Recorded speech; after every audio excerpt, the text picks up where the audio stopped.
होली का दिन आया है और भोला का होली ना हो, ये तो हो ही नहीं सकता है। तो आइए आप लोगों को सुनाती हूँ एक भोला का छोटा सा होली। कि ऊंचे पर्वत पर धूमा मचलबा, खेले महादेव होली हो।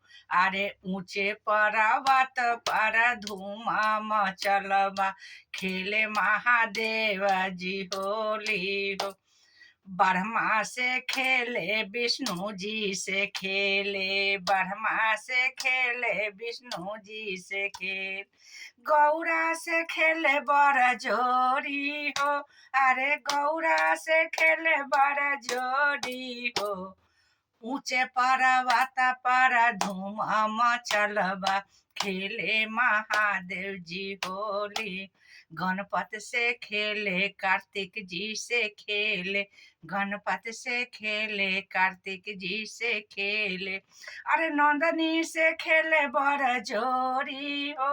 अरे नंदनी से खेले बड़ जोड़ी हो।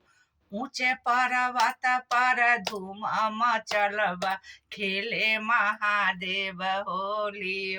हर हर महादेव।